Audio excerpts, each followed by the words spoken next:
қаҳрамонҳои асосии китоб ду падари Роберт Киясаки, якумаш падари худаш, дигараш падари дӯсти наздикаш, ки барои миллионершавӣ ба ӯ ҳамаи чизҳои муҳимро меомӯзад. падари асосиаш доктори илмҳо буд ва дар донишгоҳ ҳамчун омӯзгор дарс медод. падари дигараш бошад мактабро то синфи 8 хонда, боқимондаи илмаш ва аз таҷрибаи ҳаёт мегирад. онҳо дар ҳаёт пули кофие ба даст меоварданд, аммо падари бояш аз ҳама шахси бойтарин дар шаҳрашон буд, ки ба фарзандонаш $10 миллион баъд аз вафоташ боқӣ монд ва падари худаш бошад танҳо қарзҳои носупоридаи бонкӣ. пулкоркунӣ фанест, ки дар ягон мактабу донишгоҳҳо намеомӯзанд. дар мактабҳо танҳо ба шумо роҳҳои бунёди касбро меомӯзанд. барои ҳамин бисёри оилаҳо ба фарзандонашон ҳамин як роҳро нишон медиҳанд. агар волидайни шумо аз ин як фоизи шахсона бошанд, ки худашон бойгариро ба даст наоварда бошанд, пас онҳо ба шумо роҳи камбағалиро нишон медиҳанд. на барои он ки онҳо намехоҳанд ки шумо бой шавед, барои он ки онҳо худашон намедонанд ва боре ҳам китобе нахондаанд, ки ҳаёташонро каме ҳам бошад иваз кунанд.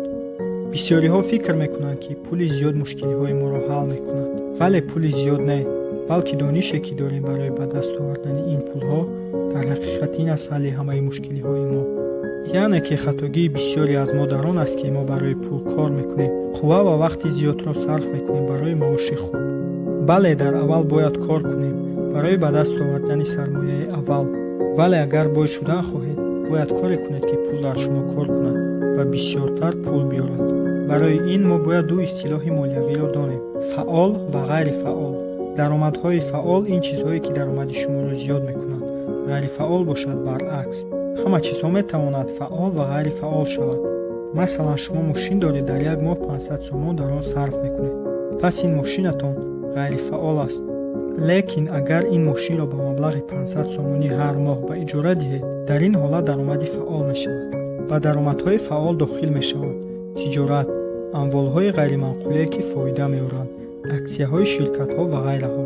ба ғайрифаъол бошад мошинҳо, хонаҳо, телефонҳои гаронбаҳо дохил мешаванд. фарқияти байни ин истилоҳҳоро донистан хеле муҳим аст. медонед барои чӣ бойҳо бойтар ва камбағалҳо камбағалтар мешаванд? барои он ки бойҳо пулҳои коркардаашонро дар даромади фаъол мегузоранд, камбағалҳо бошанд баръакс дар ғайрифаъол. барои ҳамин бо гузашти вақт сатҳи зиндагиашон ё ин ки иваз намешавад, ё ин ки бадтар мешавад. масалан, аз оне ки пулҳоятро дар хариди телефон ё мошин сарфа мекунӣ, хубтараш дар ҷое сарфа кун, ки ба ту даромад биёрад. ман либосҳои брендии гаронбаҳо намехарам ё охирин модели телефон ё мошин. дар ҷои ин, аз синни 17 солагӣ ман пулҳоямро сармоягузорӣ мекардам ва ба даҳҳои тиҷорат машғул шудам. баъзан вақтҳо пули зиёдеро аз даст медодам, баъзан вақтҳои дигар миллионҳо ба даст меовардам. ҳатто дар вақти аз даст додани пул, ман таҷрибаи бебаҳоиро барои заминаҳои нав соҳиб мешудам. агар шумо фикр кунед, ки ҳангоми кушодани бизнес муваффақ намешавед, дар хотир гиред, ки агар дар ҷои ин телефони нав харед, дар ҳолате ки кунааш кор мекунад, ё ин ки телевизори пешинаатон корӣ аст, вале навашро мехаред, ё маошатонро дар хариди мошини нав сарф мекунед. агар ҳамаи ин ҷанбаҳо ва инфлясияро ба назар гирем, пас хеле зуд аз тиҷорат дида пули зиёдеро аз даст медиҳед ва таҷрибаеро ҳам соҳиб намешавед. инчунин имконияти пули зиёд ба даст оварданро пайдо намекунед. бале, одамо шуморо дида фикр мекунанд, ки хеле шумо бой ҳастед, бингар чӣ хел мошинҳоро меронад, чӣ гуна телефонҳоро истифода мебарад. лекин дар ҳақиқат ҷайби шумо холист ва ҳаргиз сарватманд намешавед. агар шумо бизнес мекушодед, дар бадтарин ҳолат ҳангоми пеш нарафтани кор, шумо таҷрибаи бебаҳое мегирифтед, ки барои сармоягузории ояндаатон ба шумо кӯмак мекард. розӣ шавед, ки аз ин фоидаи зиёдтар ба шумо мерасид, назар ба филмҳое ки дар телевизори нави харидаатон тамошо мекардед. савол ба миён меояд, ки барои чӣ ман ин пулҳоро кор мекунам, ҳангоме ки чизе мехостаамро харида наметавонам. донед, ки масъала хароҷот нест, балки чӣ гуна зиёд кардани даромад ва дуруст идора кардани маблағ аст. фарз мекунем, ки даромади моҳонаи оила 10 000 сомонӣ аст. барои хароҷоти моҳона 5 000 лозим аст ва барои беҳбудии зиндагӣ аз 5 000 боқимонда метавонед 1 500-ашро дар чизҳои мехостаатон сарфа кунед.